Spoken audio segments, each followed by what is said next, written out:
Amazing. So the LinkedIn Masterclass, I've been waiting for this one since I started building this course, because obviously LinkedIn is a massive part of the cohort. So I'm going to be going from zero to everything. So covering all the basics, because I appreciate a lot of people don't know much about LinkedIn. So for those who are more advanced, please just, chill for now, but we have to cover these just to make sure that everybody is on the same page.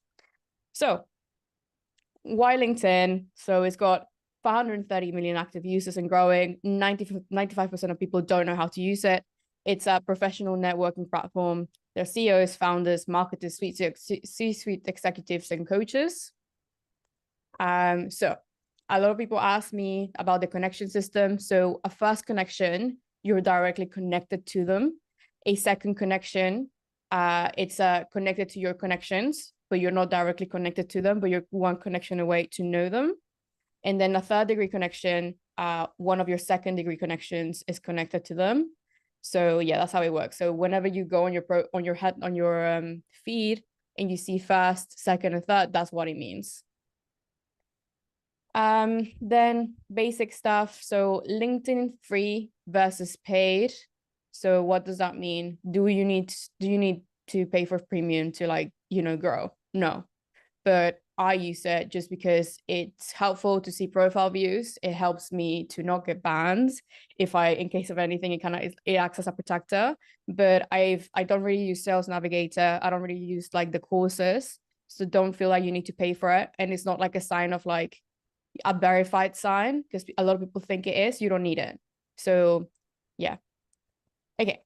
So the LinkedIn basics, the profile photo. The profile photo is one of the two first things people see when they are viewing your profile. So a bad profile photo is like this when there's way too much going on. The photo in the background, the photo and the background aren't relevant. So please make sure that your photo is 40% to 50% close up, and that it's a clear headshot with a good quality image, and then it fills up 60 to 70%, sorry, like this. So if you see the difference, it's massive. Here, you're way more connected to me. You feel something, you can tell who I am. This one doesn't really tell me anything. It's kind of unserious. So this is very important when establishing the basics of your personal brand. You need to make sure that people know who you are immediately.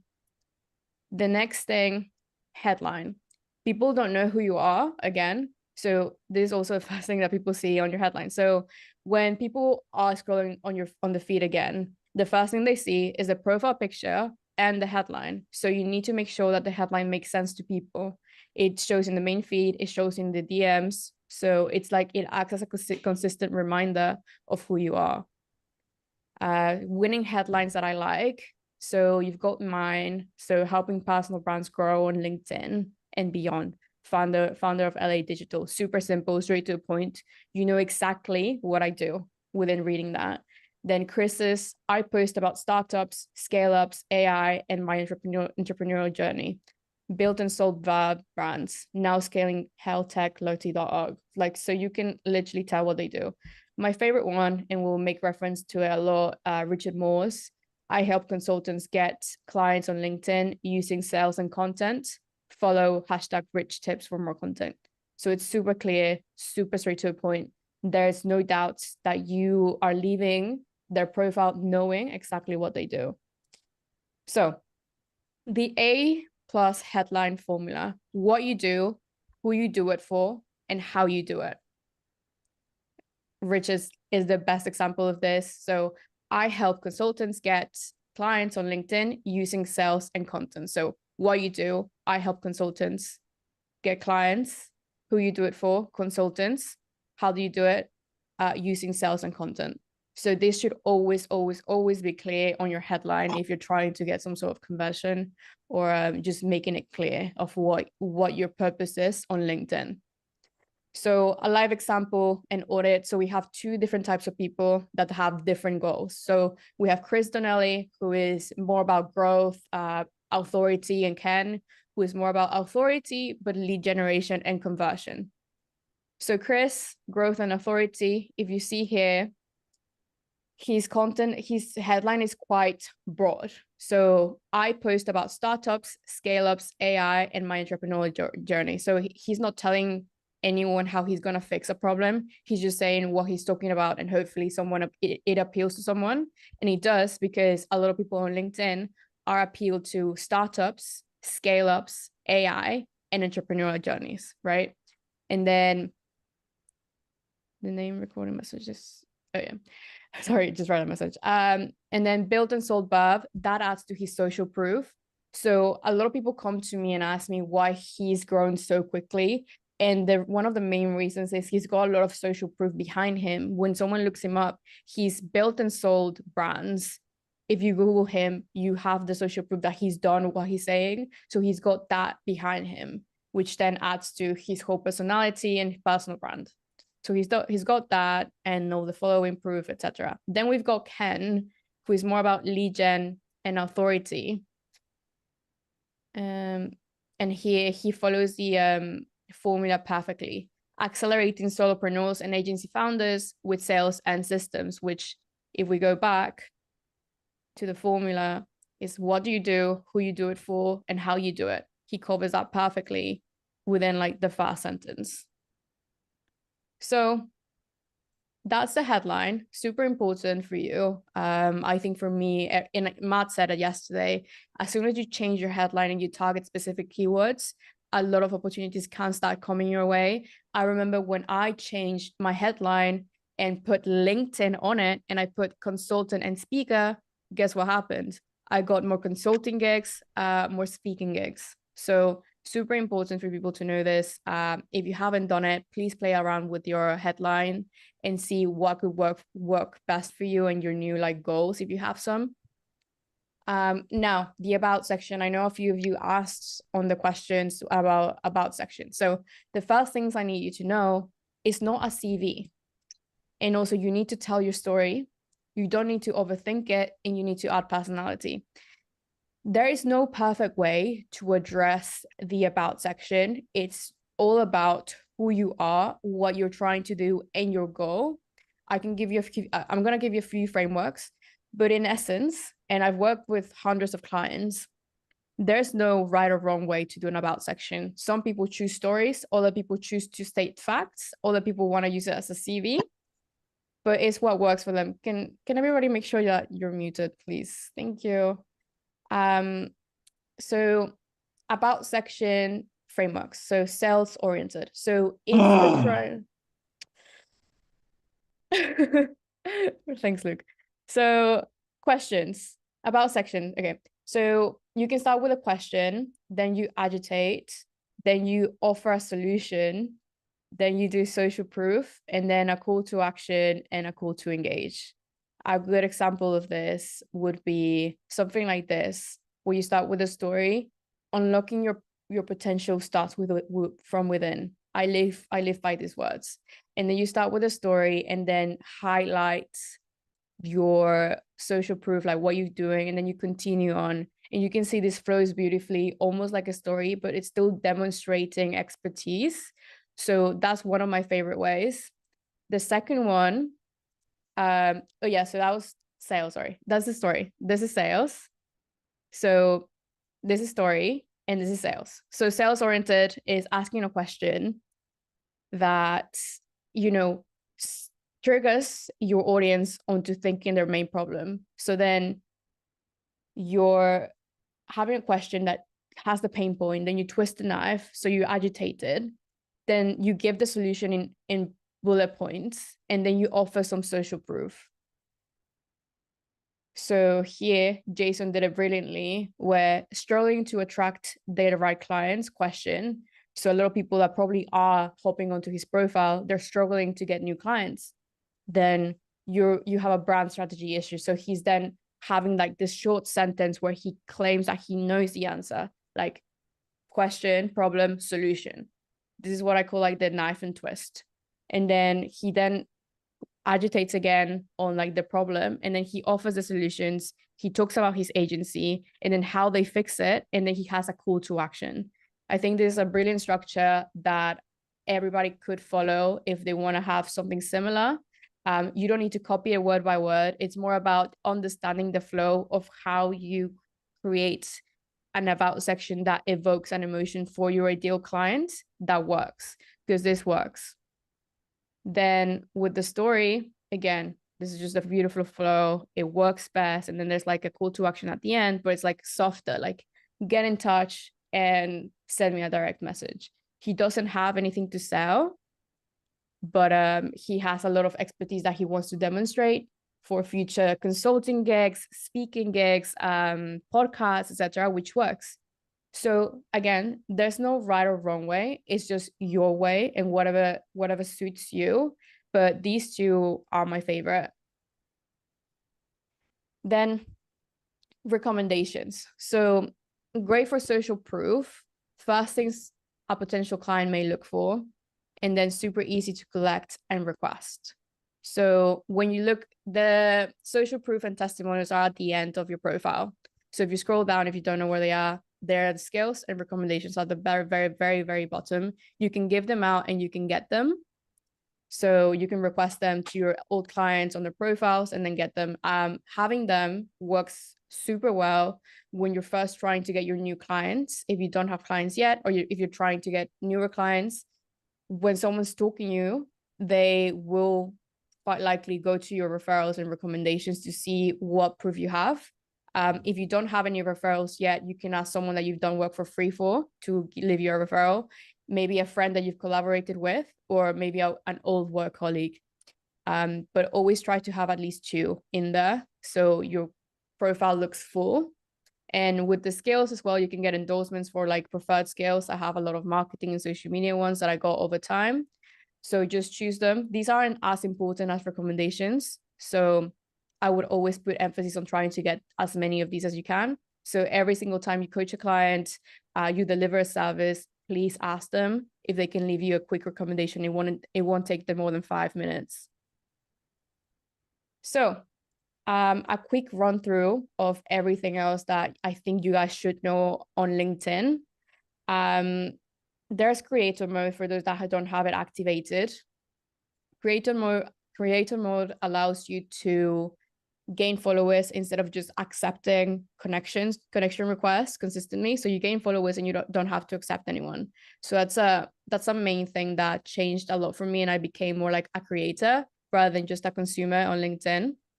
Then on your feed, if you didn't know, you can go in here and then you can save posts for your swipe file. You can copy them, or if you want, you can follow people immediately on your feed. This works for me because you can then start curating your LinkedIn experience for something that you will enjoy reading. A lot of people consistently tell me, hey, I don't like the content I'm receiving on my feed, so that's why I don't like being on LinkedIn. Then you start curating it so it actually shows you what you want to see. So every single time you either like something, you save it, and then indicates your algorithm that you like it, and then it starts giving you more of that. And then if you see something that you don't like, you can put I don't want to see this, or unfollow. Super easy way to also sort out through connections and people that you no longer identify with when it comes to like goals and just simply content. So that's literally all the basics. I've covered most of it. The basics. We're gonna get into the little bit of like higher level things. So any questions so far?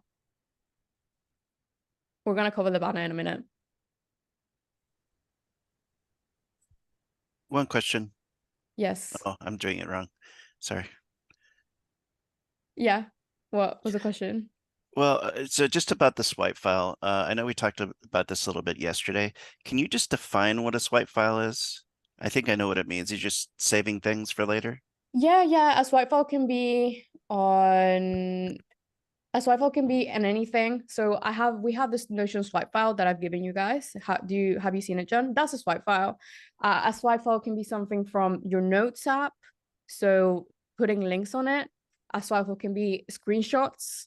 A swipe file can be another Notion board, an Excel board, anything where you have a collection of posts that you like. It doesn't have and a swipe file doesn't have like a specific location. Cool. All right. Next question, Mashrita. Hi. Hi. So you spoke about story oriented and sales oriented. So any specific scenarios you can mention when we should use story and when we should use sales? Yeah, so sales should be if you or your ideal client want to get, if their purpose is lead generation. They don't care about authority, they don't care about growth or hyper growth. They just want to, attract leads. So conversion generate, like if you're trying to convert, do that. When story is like more of they're trying to grow their accounts, they're trying to be seen more of like an authority, more of influence, slowly build their account to something else. So that's something that I did. I led with a story-based approach. Mm-hmm. But Okay. story-based approach also eventually gets you the leads, right? Yeah. So if there's accounts like Richard Moore's, who is officially just conversion, but then there's people that just want storytelling and they just want to slowly build their authority to then ultimately provide something else. You can also convert with a story-based approach. It's just more like, how intense is it? What's the priority? Is it conversion or is it like growth? Or is it Okay. both? Then you can mix both of them. Okay. Got it. Thank you. Okay, I'll do one more question and then we'll keep going because then this will get too long. Justin. Hey, actually, I just posted my question in the chat. It's a little long. Oh, yeah, a file for the clippings for swipe files. Yeah. Oh no, sorry, that's your mind. Does this clearly show tech individual stream skills? Is this your about section? No, that's my headline.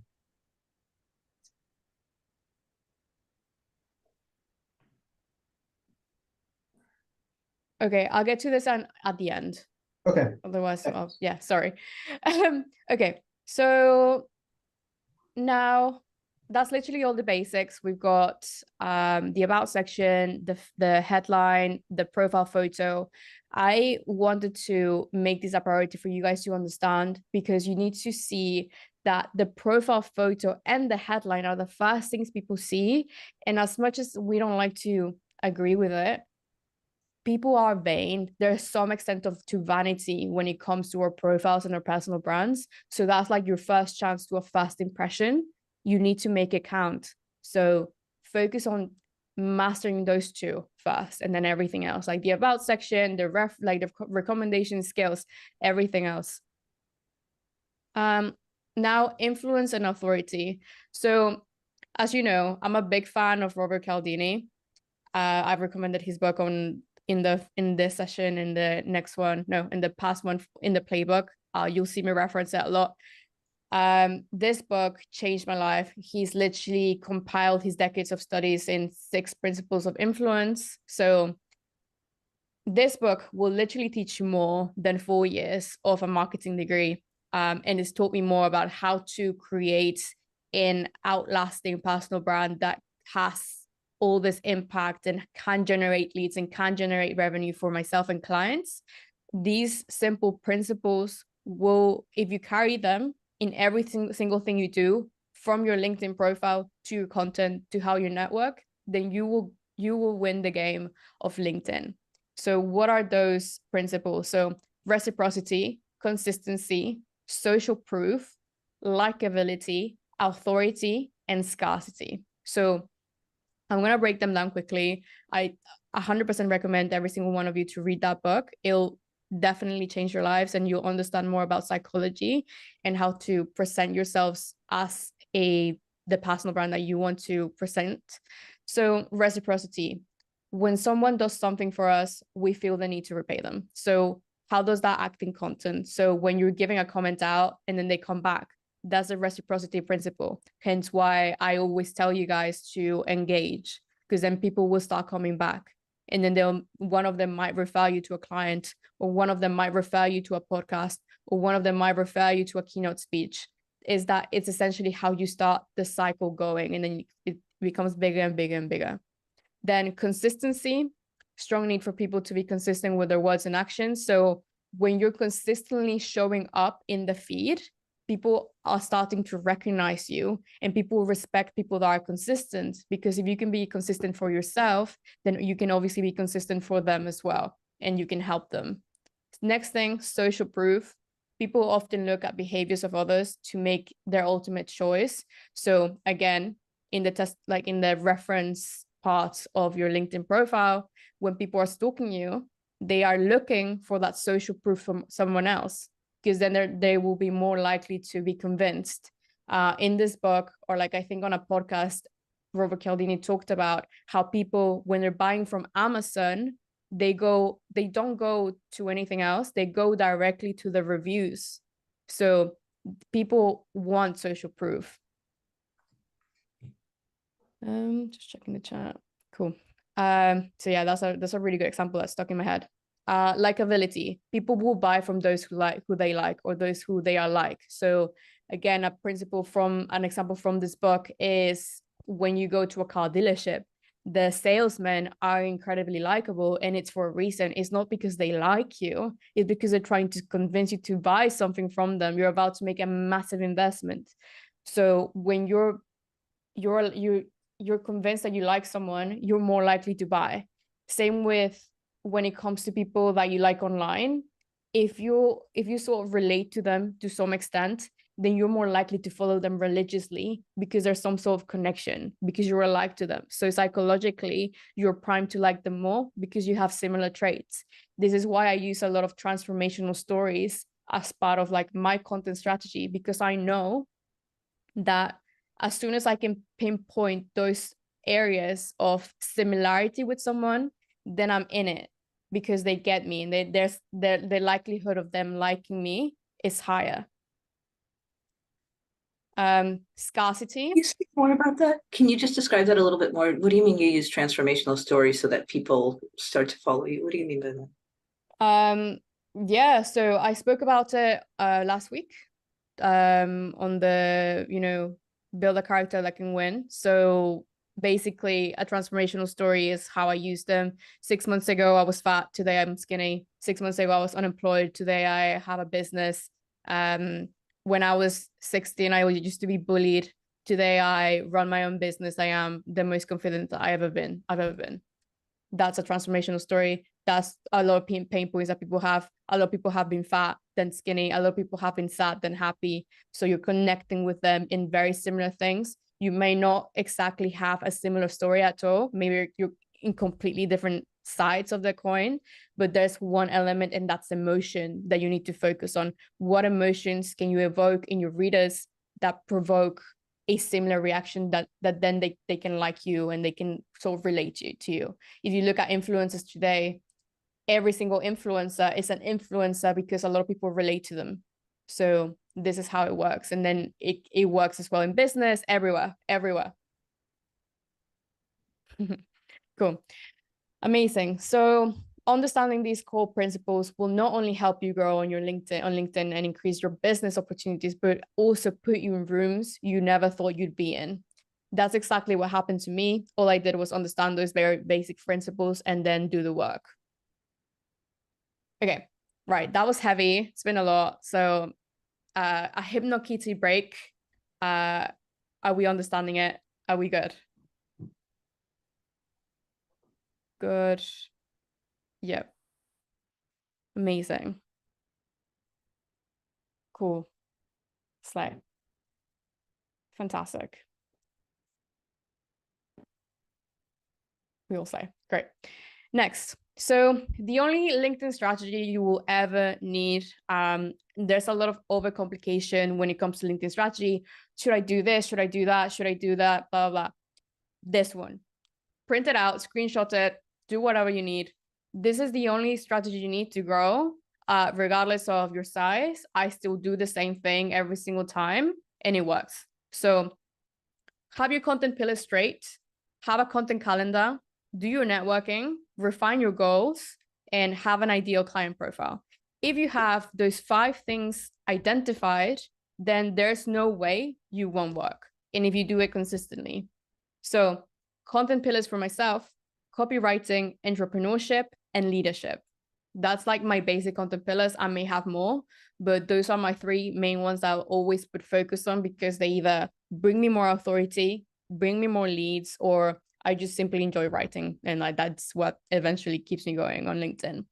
Then having a content calendar that I don't break. So when I wrote this, I was posting every day. It was two text posts a week, one carousel and one photo. Now it's like different, but that's what it was. Then networking, have 3 lists: industry peers, top creators, and then your ICP, your ideal client profile. Then what is your goal? And then redefine it every single month. So growth, lead generation, and authority, right? So you can either have growth as a goal, lead generation as a goal, or authority. You can pick all 3, maybe. It's not the best, but you can. And then you could also just do one. Your ideal client profile. So for me, it was people 3 steps behind. All the times it's like CEOs. So I refine it and I go on every single month. So I'm gonna give you 2 to 5 minutes to sort of write yours, like a rough outline. You can do it on the chat or you can do it on paper. I don't mind. This is for you. So you can come out of this session and at least have like a 5-minute strategy that you can implement immediately. Hey, Lara, quick question. Can I ask a question real quick? Yeah, okay.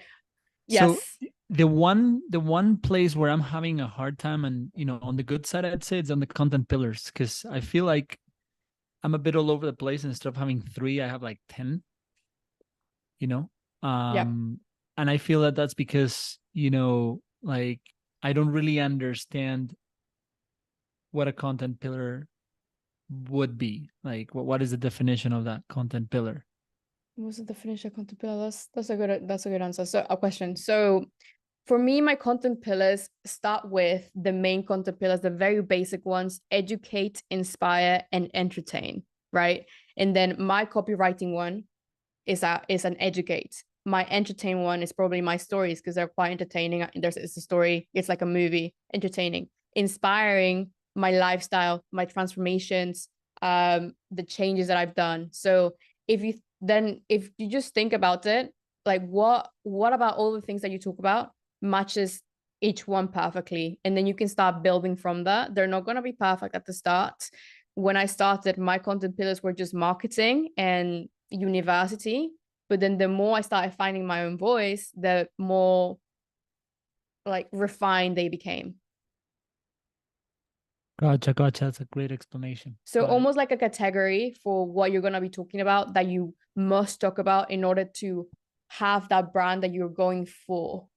So I do copywriting content as part of my content strategy, as one of my pillars, because I need to be known that I do copywriting for, right? And then what is my lifestyle pillar, which is inspiring? I have to use it so people know my personality, because it's part of my personal brand, right? So identifying what works for you and your mission and your brand. Got it. So it's sort of like grabbing, educate, inspire, and all these guys, and adapt them to your industry and the person you are in that.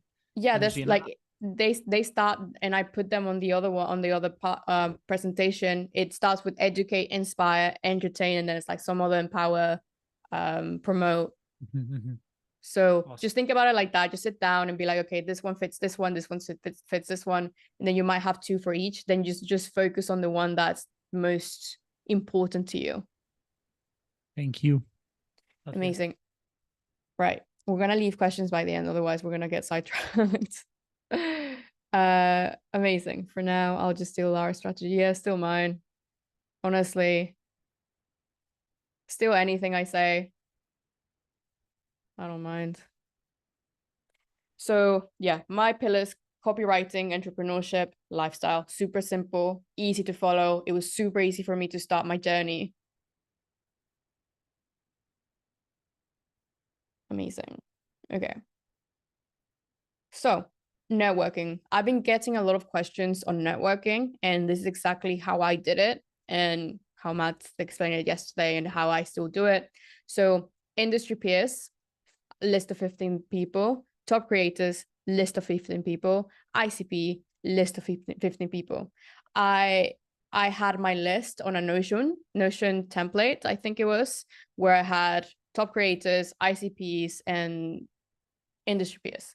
But then I hated Notion, so I moved it to my bookmarks. Then I had all of them in my bookmarks. Then I hated my bookmarks and I just memorized it. So I just want to tell you, like with this example, that there is no right way or wrong way to do it. There's only your way and whatever works best for you. If you're like a very systematic person, then a Notion board is going to work perfectly for you. But if you're not systematic, you might benefit from having a bookmarks and then just going from there. If you're even worse than that, then just having a bell for people, like turning the bell on LinkedIn, and you get notified when those people post. That's also a good idea. And if you're really lost, then I know some people that set alarms for specific posting times for people. I know people that used to set alarms for Justin Welsh and myself for whenever I post, they could be there immediately, like within the first 20 minutes. So just find your way. Please don't stress out too much about this. You'll slowly build your list. There's no rush. It's just how best works for you. If you try and follow someone's structure, it might not work out for you because you're just not that structure, or like it just doesn't work. So just try different things out, make the list first, identify who you're trying to engage with, who you're trying to connect with, who you're trying to sell to, and who you like want to be connected with and like network with.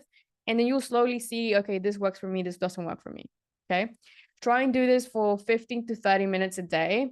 Take time to create deeper relationships with people and focus on quality over quantity. So a list of 15 people is a rough benchmark of how many people you should be interacting with daily. But if you're interacting with 15 people a day, but it's only like, well done, love this post, thank you, haha, emoji, ChatGPT generated reply, then you're wasting your time. Okay, so I hope this is clear. This is imperative that you guys do. I'm not even kidding. I know people that have commented and not posted and grown to 10K, 20K, just by commenting, just by doing these simple things, because they're in the connection game. They're in the networking game. And I'll actually, in the networking presentation, I will cover this into more depth because his case story is really cool.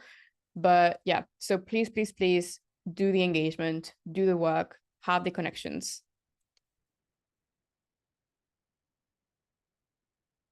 All right.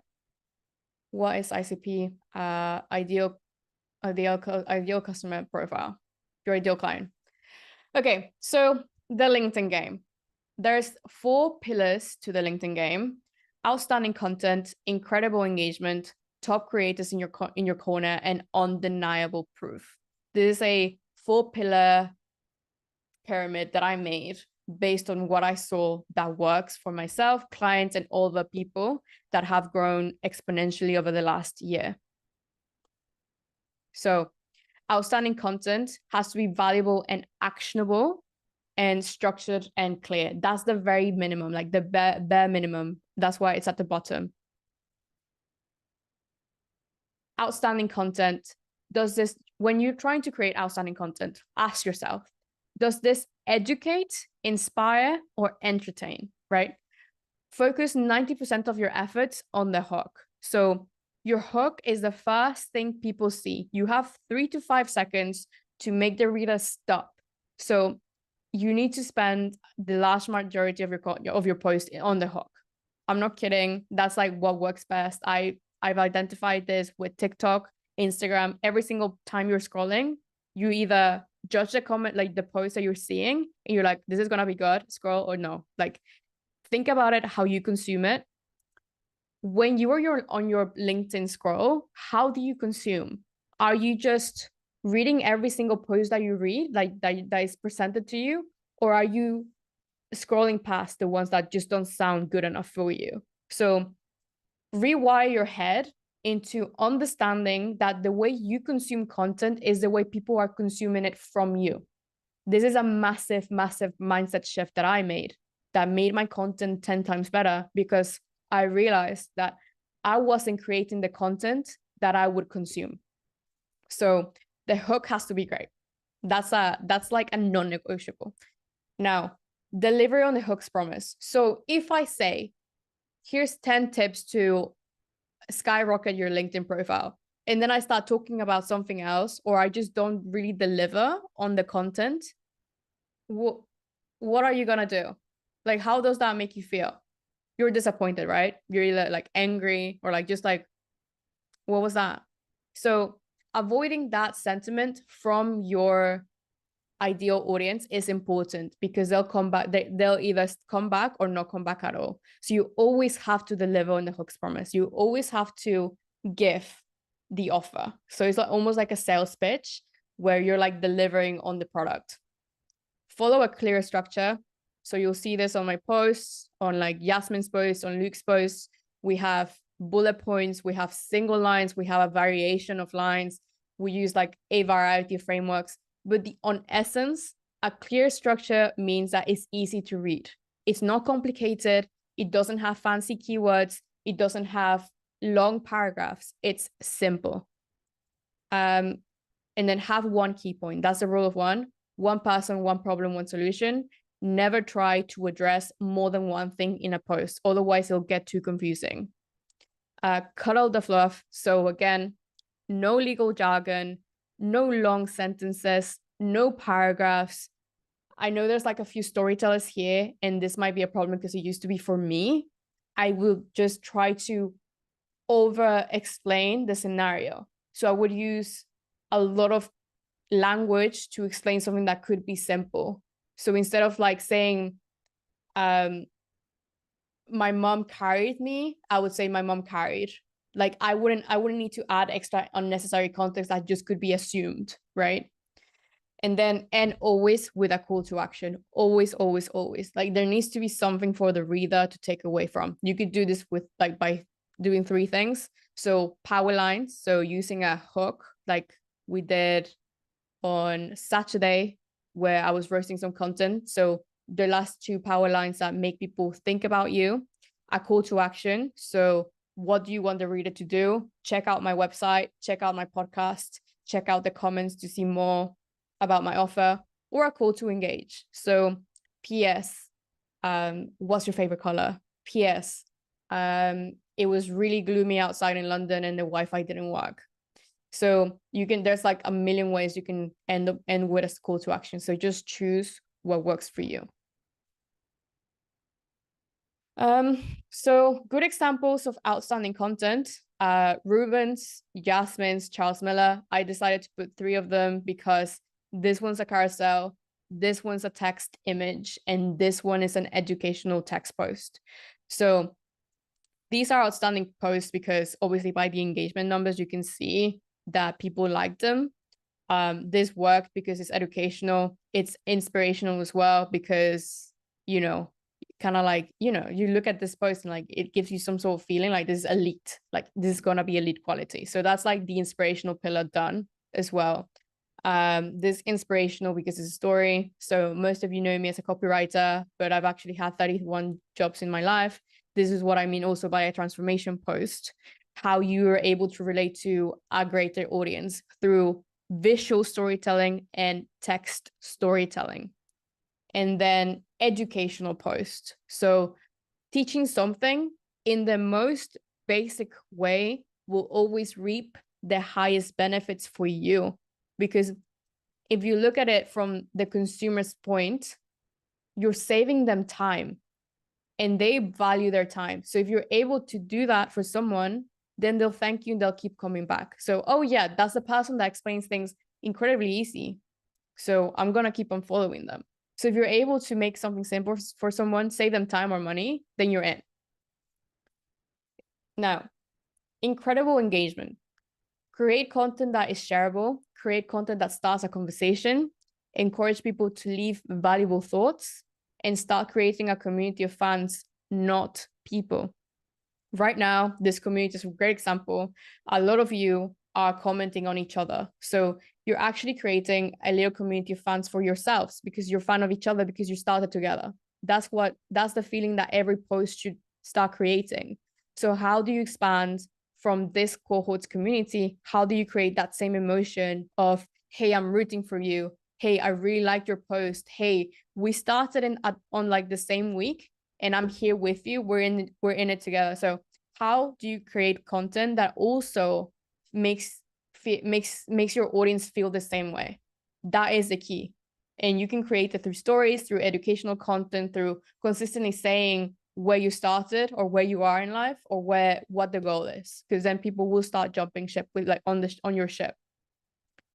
Create content that starts a conversation, so stories, educational content as well. Create content that's shareable. Educational content will always work for this. Carousels work incredibly well for this. Like they will always be shareable stuff because people love education.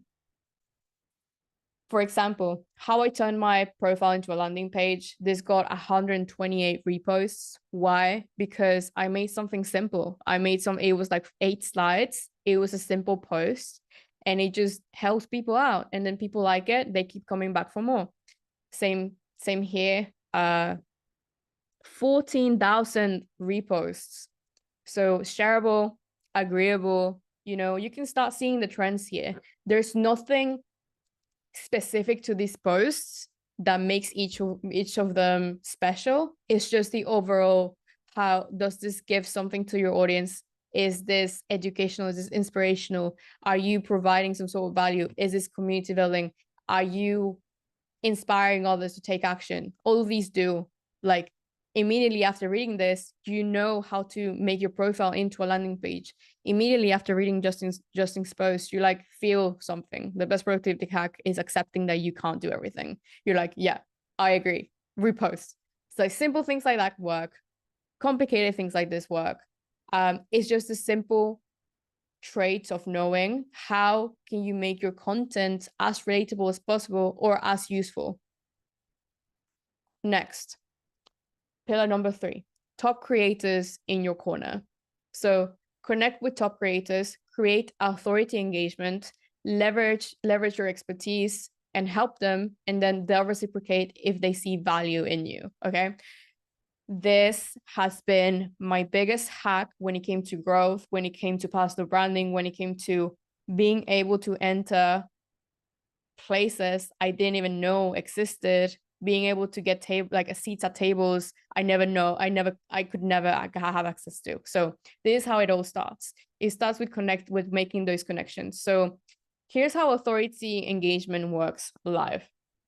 If you have people like Charles Miller, who's got 90K followers, engaging with you, then it automatically appears in his followers feed. So if you are able to get someone with a higher following ratio to notice you, then you'll be immediately exposed to their audience, right? And then that is your single chance to, your like 5 seconds of fame moment. You can repeat that obviously, but that's how I see it as. So when you start curating your content to optimize for everything, but also this, you'll start getting the results of like, okay, yeah, now people are noticing me. Like this person liked this. So authority engagement works. It worked for me. Same with this. This guy posted a photo with me. It was his highest performing piece of content because my followers saw it, so therefore they liked it. So there's a million ways to hack this. You can use, like, people make carousels of people, like highlighting them and breaking them down, like sort of like content creation style, where they use their photos and then their audience is immediately attracted to it because they like that person. So you can hack your way through that. I did that at the start. I did a lot of collaborations. I did a lot of curation. So that kind of like was like my foot in the door sort of part. So there's a million ways to do this. But this is a hack that I don't think anyone talks enough about, like getting your foot in. This is it. Right. Undeniable proof. Use successful testimonials for expertise. Use media appearances for validation. Use your own success for inspiration. So what do I mean by this? Undeniable proof for me probably is one of my Forbes features. So this was a pivotal moment for me because it showed that I knew what I was talking about. I have the proof. I've been there. Here's the proof. And then people liked it. So here's like my engagement, here's my authority engagement, people like Justin Walsh commented, here's more engagement, and here's like outstanding content. So that's like me fitting in all the pillars of the LinkedIn game. So undeniable proof, top creators in my corner, incredible engagement, and outstanding content. Same with this, with testimonials like this, it works. This is undeniable proof that this product works. So people are actually talking about it. That's not like the main author. So that's how you get undeniable proof. It's either through testimonials, it's either through publications, or both. Right. Now, turning your LinkedIn into a landing page. So here's where we're going to talk about the banner and everything else. So your banner is a free billboard. Use it to target and solve your ideal client's problem. I see this problem a lot where people talk too much or too little. There is like no in between. So always think about the one problem, one person, one solution. So what problem are you addressing?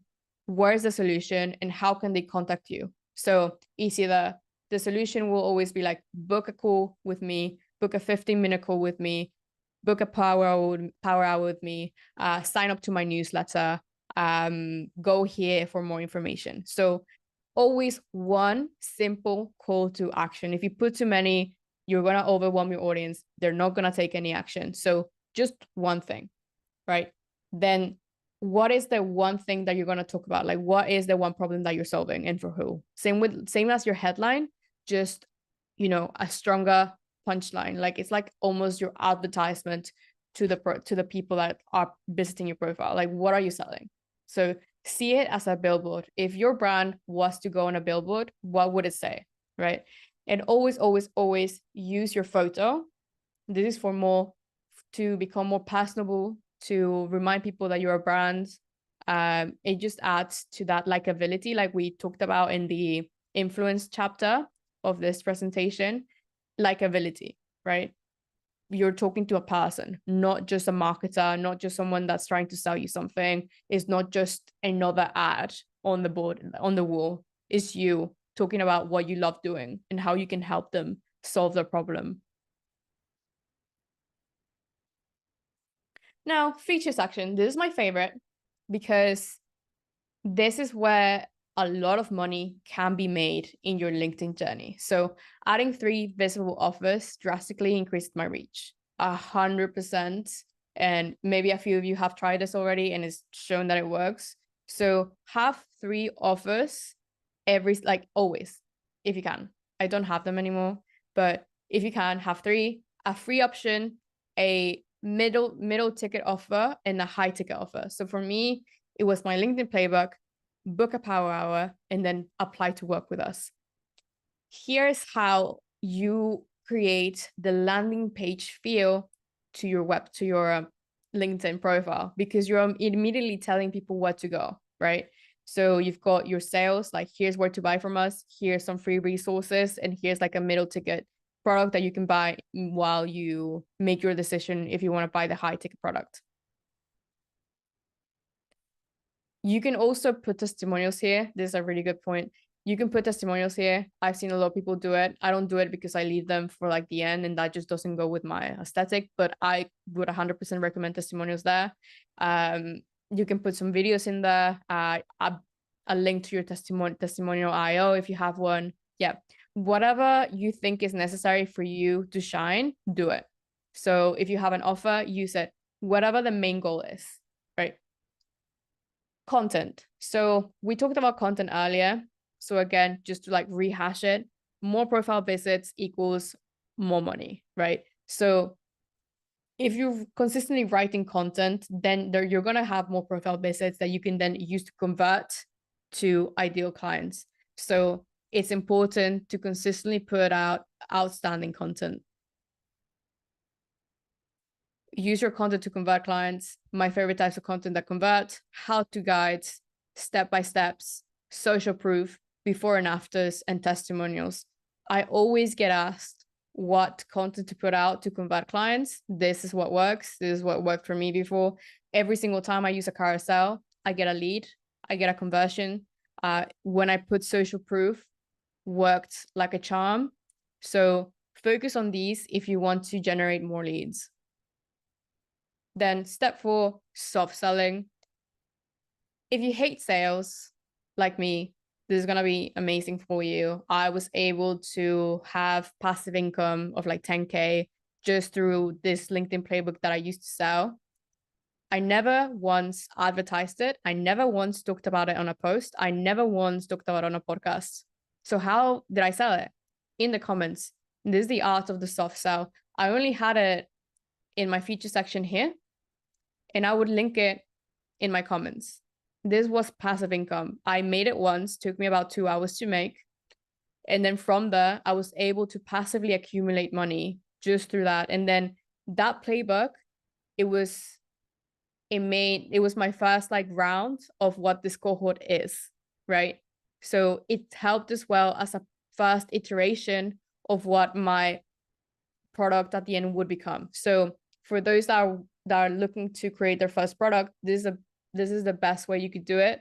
If you don't want to advertise it, if you're not sure about it, just do it. Advertise on your profile. Leave it in the links below, like in your links in the comments. I used to sell at $15 per post. I think I iterated it and I raised the price. And then it's such an easy way for you to know what works for you and what doesn't. And then you'll get feedback from people. I could have, and I did. I made this free at the start, and I actually added like a charitable donation for like my Gumroad. No one was buying it. And if people bought it, no one was paying. And then I put a price to it, and guess what happened? I got 50 sales from it and within the first week. So always put a price on it. People would rather buy things than have them for free. It's some sort of weird psychology. I don't know. But this is what I found with me. And then from there, you get testimonials from people that like they liked it, or like it changed their life, or like, and then you can start accumulating that as well. Like you start accumulating social proof that then works for something else. Now, profile views. So as we know, profile views don't always work. Sometimes you can't see who sees your profile, but if you do have LinkedIn Premium and you can't see who views your profile, here's how you do it. You go to your profile, then you click here, analytics, then you go here, profile views, and then you can see who viewed your profile. And then from here, you can scroll through, Control F to search, and you put in your keywords. So I was looking for CEO, so I Control F CEO, and then it showed me who recently that was a CEO was looking at my profile, right? And then from there, I can go to a profile and send them a connection request about like, hey, how's it going? You know? So super simple way as well to start converting from your profile that's not content. Right. That was a lot. Any questions so far? And yeah, the slides will be downloadable, by the way, so no worries.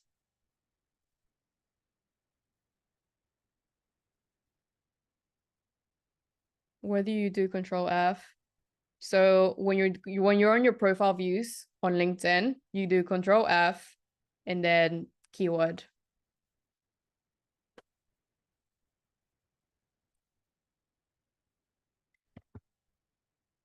No, the CTA can always be unrelated. I sometimes like once I put like, do you like Luke puts, do you like pineapples on pizza? Like it's just another way to add more engagement to your post and bring in that community aspect so people feel like seen, just in case they don't have anything to engage with, they do now.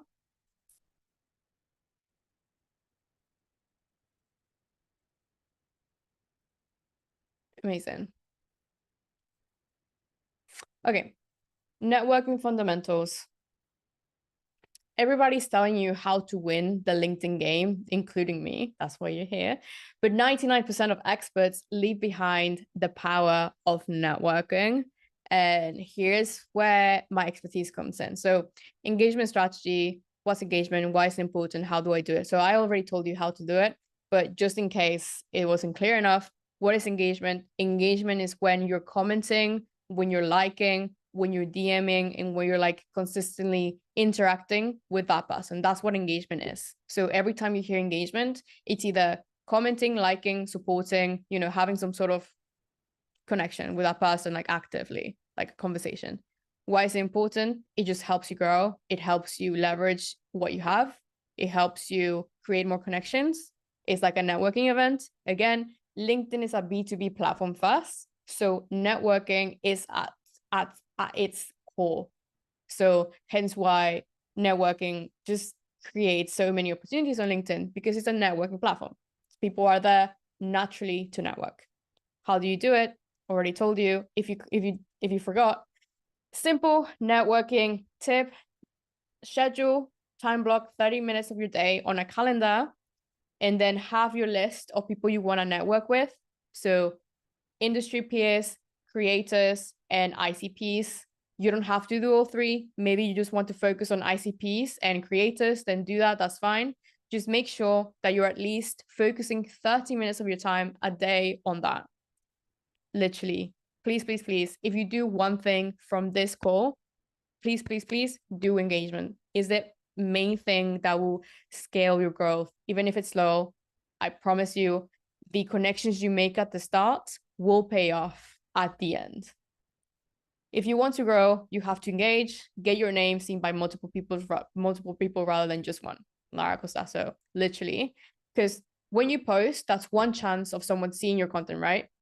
When you post and comment 20 times, that's 21 times that your name has been seen by someone, right? So you're increasing your chances of visibility. Who doesn't want that, right? So you want many, many, many advertisements. So, you know, McDonald's will always have an advertisement there, an advertisement here. It's the same thing. So the more comments you make, the more visible you're making yourself. The more valuable your comments are, the better for you at the end, because they work as posts and they're like, oh, that post is really valuable, or oh, that post is really funny. If you've seen my comments around, you probably had a giggle, or you'll be like, oh, that was good. I'm doing it on purpose because it's helping my personal brand. So if you want to grow, you have to engage. So take it to the DMs. This is a post from Matt. So the magic happens in the DMs. It's how you form a real connection. It's how you build reciprocity. It's how you build a friendship. So the magic happens in the DMs. Like he said, I DM someone, they come back, we talk for 5 minutes, they like and comment on my post. Why? Because when you DM someone, your post gets pushed to the top of their feed on Real Hack, right? Super important. So cardinal sins of engagement. So AI generated contents are no-go. 100% I agree comments are no-go. Leaving emojis, no. Please always think about the message you're telling people when you comment. So every single comment is a post. So just think about it. If my ideal client or my ideal audience was about to see this, would they be impressed? If the answer is no, don't comment. Cool. So linking it all back to personal branding, and I love Elon Musk for this, because he's a great example of personal branding and how these micro interactions just add up. So his reply game on Twitter is insane. It's just so funny. It's very quirky. It's very sarcastic. So he'll come back after this and be like, this post, no, Elon Musk did not convince Daimler to invest 10 billion in electric cars. And then he goes, yes, I did. Simple. It probably took him like 5 seconds to generate that comment, but it's funny. It had like 16,000 likes. So here I'm just trying to show you the impact that simple commentary can make on your brand. So I think Elon Musk having a Twitter account has actually helped his brand so much, because it's made this billionaire somewhat likable to Gen Zs and millennials, just because he's got some sort of sense of humor. So just think about the impact that these micro interactions have. Okay, so hypergrowth, what the gurus don't want you to know. I get questions on this all the time, and I'm gonna debunk every single one of them. This might get me in trouble. I don't care. It's important that you know what's going on LinkedIn and how you can leverage it to your best advantage, but also how to not fall into the trap that you think that someone has something that you don't, and there's like a secret.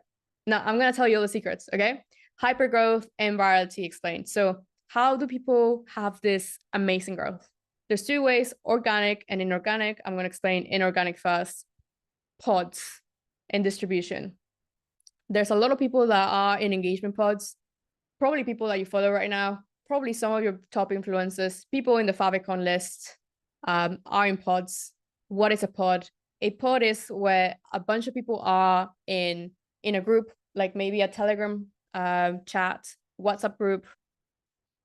This is inorganic growth. And a lot of people compare themselves to these people that are in pods, because they're getting 1,000 impressions, like no, 1,000 likes, 2,000 likes, 3,000 likes on posts that they could have written.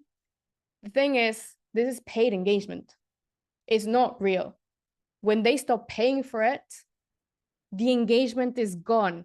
So please don't compare yourselves to anyone, because you never know if they're paying for it. Okay, please. Distribution is the exact same game. There's a bunch of like networks where people are consistently trading comments and consistently trading posts and stuff. This is also not real, right? So there's levels to this, and you guys might get asked into pods at some point. A group chat can easily be turned into a pod as well, hence why I said no to you guys posting your links to your posts, because I don't want this community to become that, because it's way more than that, right? So please don't compare yourselves. Like, I fell into it. I had a call with a client earlier, and she was like, oh, I really like this person's content, and they get a lot of engagement, and I've been posting the exact same content, but I don't get the same engagement. And I'm like, they're in a pod. So yeah, so I'm just debunking that. So yeah, hypergrowth organically, though, how it happens, how it's happened to me, how it's happened with Jasmine, how it's happened to Luke. We put in the reps, we showed up every fucking day, we did the work, we did the networking, and we put out great content that people like. That there is no easy way around this. There's no hack. You might go viral at one point. That's great. Honestly, that's amazing. I hope every single one of you have that moment. But today, don't chase hypergrowth, chase community, chase connection. Because hypergrowth comes and goes. From my 5 viral posts that I have had more than 4,000 likes, I've made 0 money.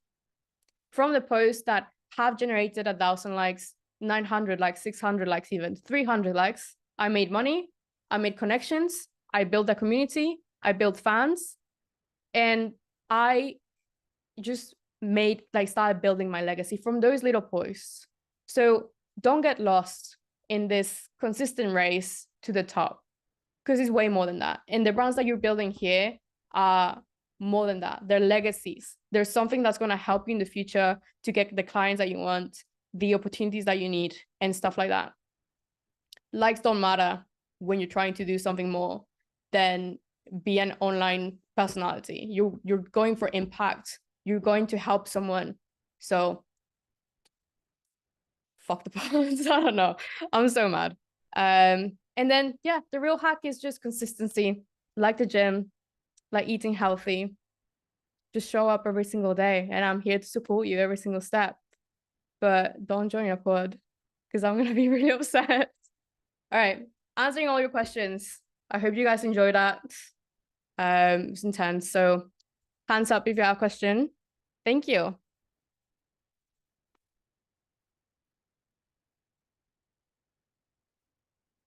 Amazing. Okay. Beverly, hi. Hi, Lara. Hi, everyone. I have 2 questions. You mentioned about the landing page and putting a link to a call to action or something in the banner. LinkedIn have introduced, if you're on premium, a new option that you can have. So you can actually Yeah. have your own premium link. What would you then put as in your banner if you've already using the premium offering? Honestly, I didn't even know there was one. It's the first time I'm hearing about it. It started this week, and they're just rolling it out. Interesting. So what is this feature like?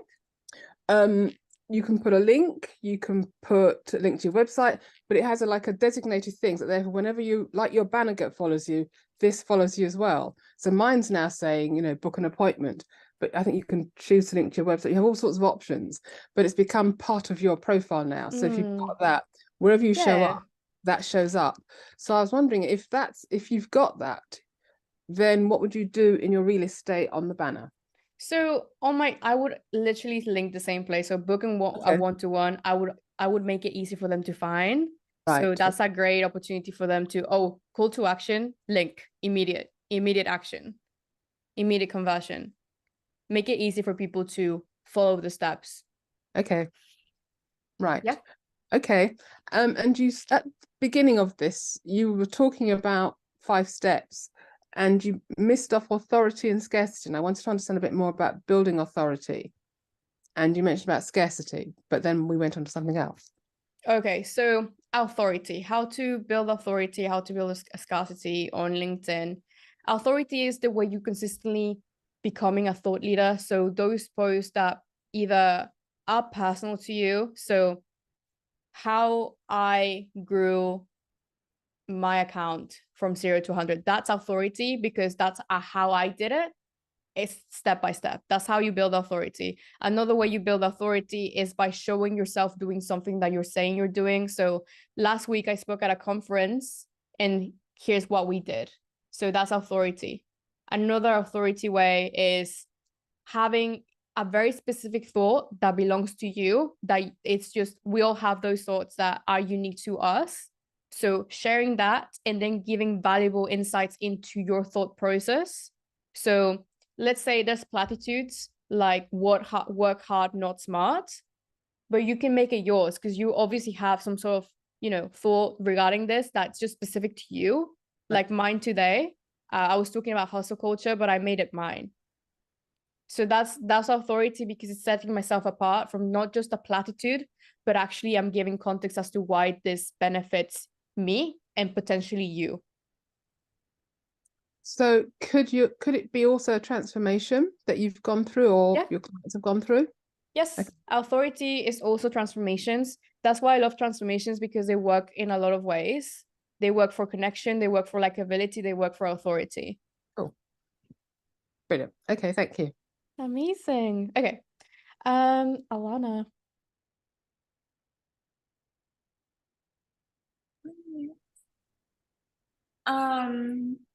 I forgot my question. No worries. Come back to me. No worries, my love. Sorry. Kristen, hi.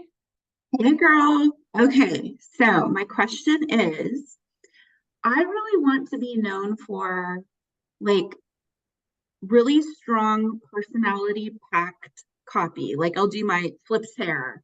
I was like Flip's hair, really freaking good at it, when I'm talking about like my background at Costco. And my fear is I have like 2 feelings. Like one of them is I don't want to go too cutesy to the point where it's like I hurt my authority. But at the same point, I want to like show up as fully me, because those are the type of people I want to write for, are the people that are have more strong personalities, but want to be more personality forward. John. So I really kind of wanted you to speak into that, because I'm worrying with like, do I just let myself be me, like full blown, like let's go? Yeah, I have a lot of insight to say to this, because that was me. I was like very conflicted as to how much of me was worth putting out there while setting my authority. So I mastered the craft of copywriting first, how to talk directly, how to speak concisely, how to write concisely, how to network. Nailed my niche. So one problem, one person, one solution. Focus on that. Then slowly started adding my personality in the comments. The comments have been my holy grail. Be concise and clear in your post, be a degenerate, or just be crazy in your comment section. That is the motto. That's what you have to follow, because every post, it's a first impression, and every comment then is like the group chat, right? Is the inner circle. So the like, if maybe like a YouTube video, like it's a podcast and then like the group chat after. So this is how I balanced my authenticity, and then it slowly then started like crippling into my writing, but without me even noticing, because I was then perfecting the way of how, because it helped me perfect my tone of voice. Because obviously I was also like emoji, flips hair, like slay, and it came back obviously, because now like I literally just, I can't help myself. But I kind of like just sectioned that for a bit while I grew, and I found what I wanted to talk about the most, what worked and what people liked, than everything else. But then I would make time for at least one post a week where you're completely personable and sharing your story, so you don't lose touch of who you are and who you're becoming as well. Super important. I started with 4 educational posts a week, then 1 storytelling post a week, right? And then I increased it, then I like changed it up, and then just tailored it to how I felt. Okay. Okay. Yeah, I noticed my story one where I was like, I left my $225,000 job, and I was freaking good at it, and then that just got crazy engagement. But I think everybody wants to like hear more of that story, because I'd want to hear that story. That's like, Yeah, you know, I'm like, oh, that's Laura 101. Would you want to read this? Would you want to like continue? One thing I want to add to, not related, is I was in 2 pods earlier on. The amount of damage that did, because I had these randos in the pod that were now commenting on my stuff, had nothing to do with me. I'm telling you, it took me so long to unhook from all of that. And I'm like, oh my gosh, boy, did I get burned. And I'm glad I got burned at a like young age. well, cheers to that then. Amazing. Okay, Bernadette, hi. Hello, and thank you for all the wonderful comments that you post on my thing, my feed. It's always so fun to read. My question is, you, and I mentioned a couple times in the beginning, you mentioned from Robert's book, Influence. It's the very last one, the scarcity, number 6, because I've never really heard you talk in any way about scarcity. So what do you mean by scarcity on a LinkedIn post? So scarcity works in a variety of ways. It comes more when it's like about offering. So when you see 3 spots left, that's scarcity, or I'm never talking about this again, or I've never told this to anyone. If you're going for a story, that's scarcity. You're making yourself scarce. How I use scarcity for my personal brand is I rarely reply to a lot of DMs because I'm busy. You know, this is that one of my personal brand. I'm booked and busy. I'm like doing all this. I'm running this cohort with amazing people. Like there's like my scarcity. So that's how you subconsciously make people think that you're like worth millions, right? So that's scarcity at play at a more psychological game. Okay, but do you ever think it might like backfire on you a little bit? There might be somebody who might be interested in working with you, but they're like, I'm not going to talk to them right now. They seem to be too busy, you know? Yep, it does. It You does have to, I think you me. really have to really be strategic about it.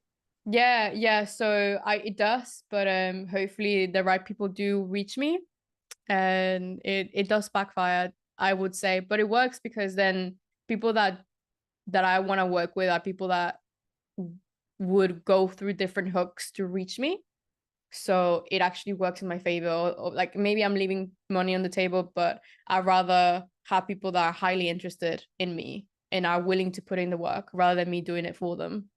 Yeah, and I think just the last thing, I think it has to be truthful. If you really only have 1 spot left, it's really only 1 spot, right? It just can't be made up. So I think that's the basics of it.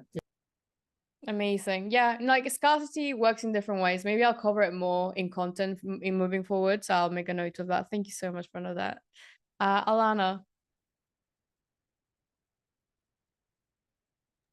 Yes, I wrote my question down when it came back to me.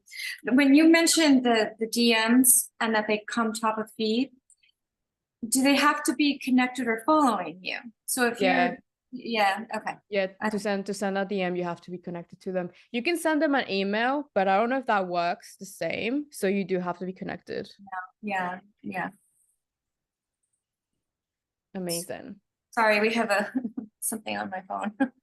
Yeah, I think John said. Okay. Gonzalo. I don't have a question for the first time in my life. I think no, I just already asked it before. Oh, okay, cool. Amazing. Thank you, Bill. Thank you. Gracias. Harry. Nada. Lol. Hello. My question is very personal, but hopefully it's relevant to someone else's.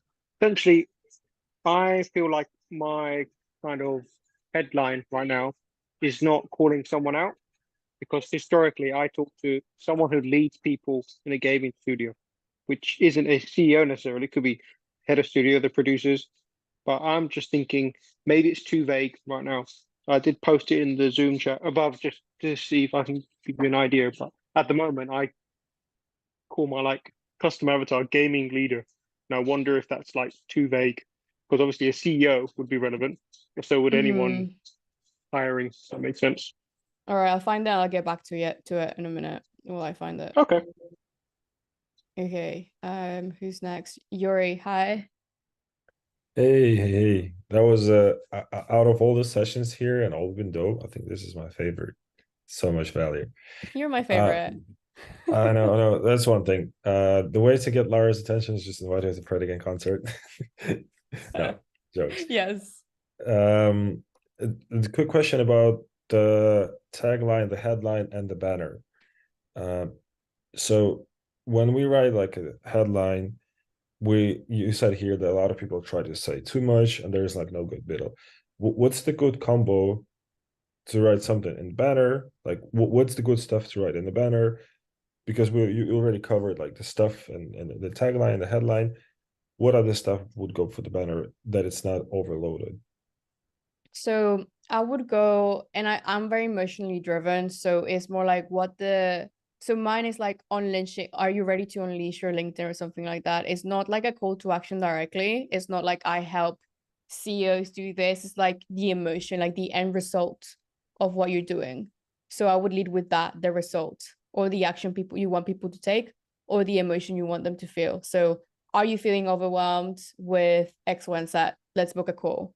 And then on your headline, you're saying I help busy entrepreneurs save 20 hours a day of work. Solid. Thanks. Okay, cool. Shweta. Okay, hi. Hi. So my question is about your DM strategy. I know you do. I mean, you said that to connect with top creators, one is comment on their posts, and once they reply, you can take it to the DMs or DM them and see how you can help them. What if there is no way you can help them and you're not connected to them? So how do you really connect? Because sometimes, they're hundreds of comments within the first 20 minutes and they might not even respond to your comments. So how do you take that forward? And in mail you can just send once, and I really don't want to send an email saying I'm something praising something. It sounds very cheesy and fake. So what are the different strategies you can use in such scenarios to connect with people? Connect with the top creators. Got you. So 2 ways. We'll cover this in the networking part because I have people that have done this very well. The best way to network with people when you don't have as much leverage as followers or anything or connections is you do something for them, or you stroke their ego. Those are the 2 proven ways that will work. If you solve someone's problem without them even asking for your help, and you solve it for them, you open the doors to their kingdom. I did this. I've had this done. I've hired people from it. So if you can solve a problem for them, then you're in without you even asking. So if you're noticing that someone is missing an email sequence and you offer them the email sequence, you're in, because you're solving a problem, you're saving them time. Another way you can do it, stroking their ego. It's a game, you have to play it. So you can send cheesy DMs, but always add value, like mean the compliment. So the way I did it, like the way I connected with like Luke, I was like, I really like your content, you're so funny. Please connect with me. And he did. I had like 20K followers, like 10K followers. He didn't know who I was, but I made a joke. You have to stand out with your compliment, and you have to make it relevant. So there's the two best ways I know to connect with like top creators. The next one, it's a long game. So if you're consistently in their comments for 3 to 6 months, maybe even less, they'll notice you and they'll connect with you. This is how I get Justin Welsh to comment on my content now, because he's seen me now. He's seen that I've done the work, and now he's like, she's cool. I like her. But it took me like a year of doing the exact same thing all the time. So those are 3 ways. There's no simple way. You might get lucky in some, but most of it is just consistently trying different things to get their attention. Okay. Yeah. Thank you. Stephanie.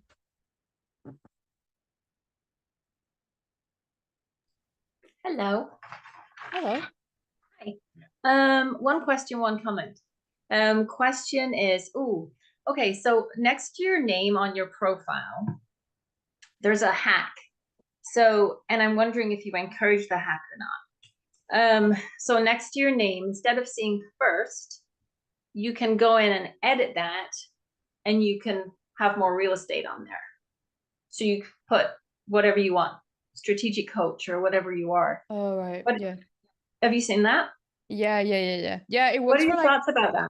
Yeah, I've seen it. I don't really like it. To me, it just kind of looks wrong. I've seen a lot of people that put PhD, MSc, blah, blah, all their qualifications, which is obviously important to some people. I don't think it makes a massive difference. I think the headline is what actually sells the people in, because realistically, next to your name, you only have 2 to 3 keywords to use. So I don't know, for me, it's all about like having like this clean, fresh aesthetic where like, someone is seeing your name, like that's the main thing. Then the headline, how you help them and how you solve their problem, and then they click on your page. Got it. And that's enough. Yeah. And then just a comment around, I'm so sorry if I'm going to butcher your name, Maswata. Is that right? Anyway. So yeah, okay. Just about that. So yesterday I reached out to a creator in my country that's amazing. And I am not a big fan of the long game. I'm pretty impatient. And so I sent him one message and he responded. And then I did a voice clip. And he came back and he's like, oh my gosh, who are you? I need to meet you. You need to come on my podcast. You're amazing. And that was just after it was a 20-second voice clip. So I guess not everybody is fond of those, but this guy certainly was. And I just wanted to put it out there I just wanted to share a win, and also just a way that I was able to get someone's attention really, really quickly. That's amazing. Yeah, that's great. Thank you for that. Yeah, you're welcome. Congrats, Steph. Love to see it. John. As a follow-up, you mentioned that you mastered copywriting, and you don't need to spend a lot of time on this, but just like, what are like the top 3 things you did to do that? To master copywriting? Yeah. Had my swipe file.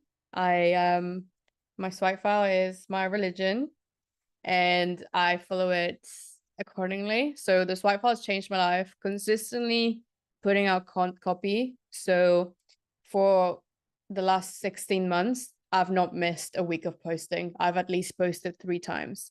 No matter what, no matter if I was uninspired, no matter if I was sad, no matter if I was busy, I posted something. I convinced myself that the only way to grow was that, and it is. So I made it a priority to post. And then I just got better through repetition. Like at the gym, at school, we just need reps. Cool. Thank you. No worries. Okay, Justin.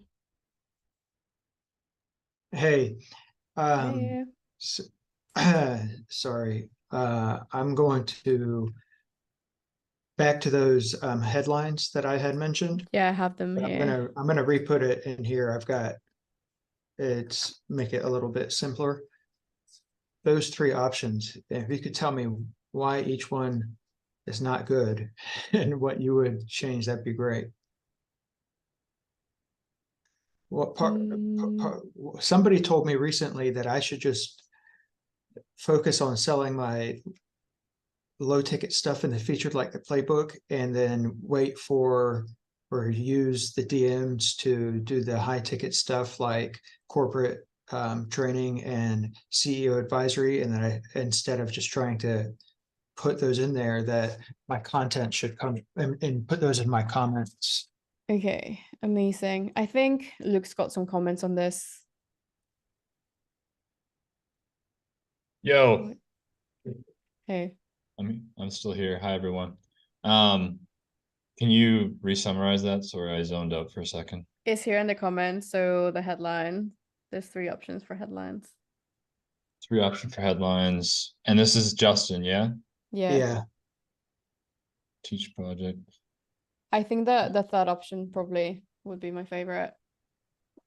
So for me, Justin, they're all too long. I like this is just my opinion. Everyone I think that is good at LinkedIn profiles for landing pages has their own style.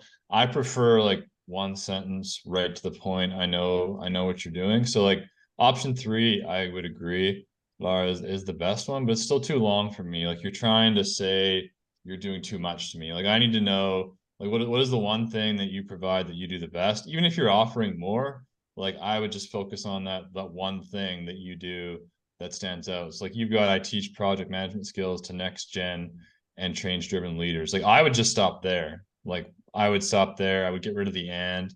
Next gen, to me, that could be just one line. The rest of it, you're over explaining to me. Like that's good information, but you can share the rest of that in the featured section, in the DMs and content. So I would just make that one bold statement. It could be tweaked a little bit. That's kind of how I approach headlines. I don't try it. So I think it's a bit over explained with the end, even though that's obviously what you do. I would try and shorten this one, but it's definitely the best of the 3. Yeah, I agree. Amazing. Thank you, Luke.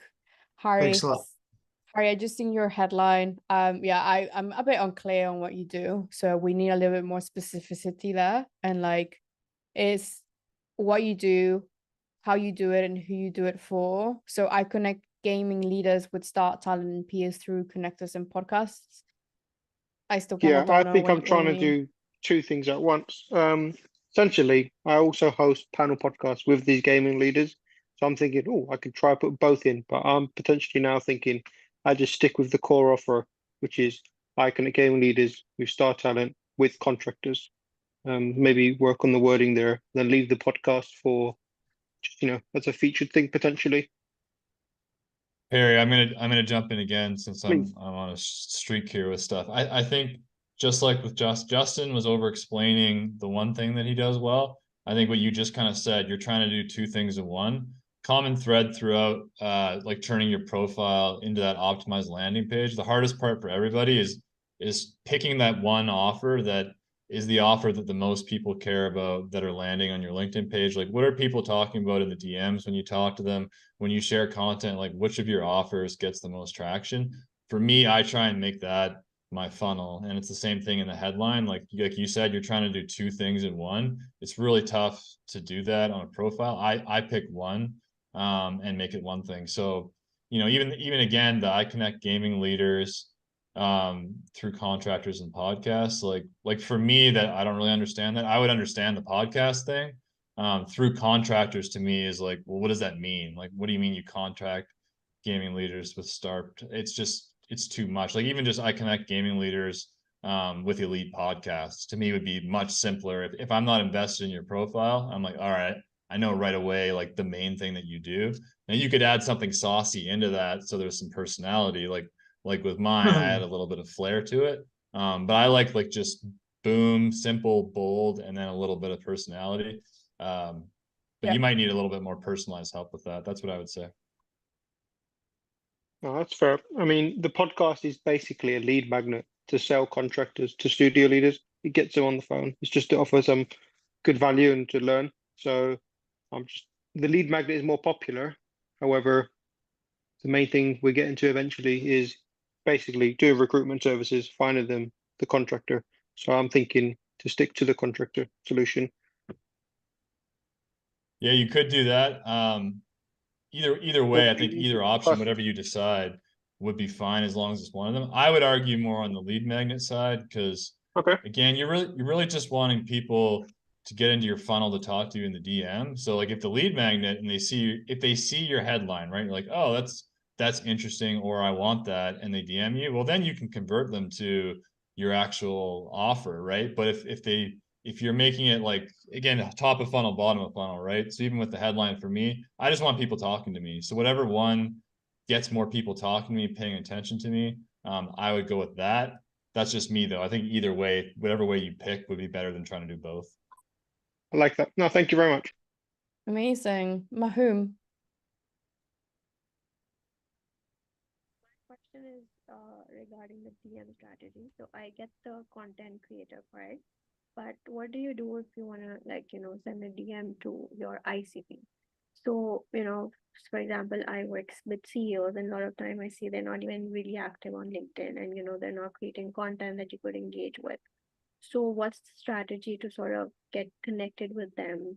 If I'm sending a personalized invite to them, what sort of message should I write that it doesn't sound too salesy, or just how can I get their attention through a DM? Yeah. So I just honestly, there's no specific hack. It's putting out great content, I know that they're not engaging and they're not active, but they're in your profile views. They are like lurking into what you're doing, especially if you're doing content that is gonna solve their problem or that is entertaining to them. So focus on your content, focus on having that outstanding content, and then the profile views. Consistently check them out, and you'll be surprised how many people are checking your profile and like trying to see if you can help them in some sort of way. And then you can DM them from there. Yeah, so like what sort of message should I be sending in their DM? Like any example? Yeah. Hey Luke, I saw you've been checking out my profile. I really like that you work in real estate. Would love to chat. Hey Alana, I saw that you're in the creative industry, and I just seen that you checked out my profile. Would love to chat. I love that you recently posted about this amazing photographer. I also like him. Let's talk. Okay, perfect. All right. Thank you. Pleasure. Amazing. Jeremiah? First off, I want to say, yeah, I have to agree. I think this was probably the most informative so far of all of the classes that we've been in. So my question was, rather than the DMs, obviously, because you said the DMs and engagement is really going to start affecting how LinkedIn kind of ranks you in the algorithm and stuff for your engagement. So recently I've been actually asking people to just kind of contact me through email, because a lot of the questions and stuff I get through DMs are, one, they're up there forever, and two, they get really, really long. But by doing that, am I hurting my LinkedIn engagement when it comes to like the algorithm? When you're telling people to go to your email? Yes, ma'am. I don't think so, because you're funneling them out, and if they want to engage with you, they'll still engage. But I would actually, start creating this culture of like commenting and asking you questions, and then you can have like, because every question they ask you in the comments, then someone else is gonna have the same question, and they can probably add to it as well, so you can then increase your engagement. Okay, got it. Thanks. You're welcome. Luke, do you have anything to say here? I might, but I once again zoned out because someone was DMing me. If you summarize it, I can jump in, or you can just keep it. Sorry. Yeah, so I was asking about should I just continue DMing or letting people DM me, or ask people to send me their questions stuff via emails, because typically it's, you know, their questions can get pretty complicated. Yeah, I think emails is fine. You know, it's fine to do that. It doesn't No hurt your problem at all. engagement if you don't receive DMs. Yeah, no big deal. Okay, awesome. Thanks. Amazing. All right, Stephanie, do you have another question? Sorry. Oh my gosh, I have like 20. This was amazing, amazing, amazing. One real fast one. What about if you don't have a profile view, but you're wanting to connect with a certain demographic? So maybe it's an accountants or engineers, but you've never had a profile view from them. Mm-hmm. Is that really No, I do it all the time. Like I'm the pro of like being in places I don't belong in and just putting myself out there and being like, hey, I'm here. There's a few ways you can do it. If you like the content, please just. What if they have no content and they're not engaging, but they're on there? They're on there and they're active? Not so much. But they're a demographic that you want to talk to. Okay, so I would focus on having great content for the moment they decide to check you out, you're ready. So consistently ready for that. Have your profile optimized all the time for that opportunity that one person might check your profile out. And then just send them out a very specific personalized connection request, specifying something about them that you really like. Again, stroke their ego. Make them feel special and seen, because people like these that probably you're trying to approach, they are getting tons of automated connection requests. So stand out through a compliment, a story, or something that's personable. And then the right time, and hopefully they do come where they accept you. It's happened to me. Literally, I sent a connection request March 2022, and they only just got back to me. So, you know, it works. It's just a long game sometimes. Yeah. Okay. Perfect. Thank you.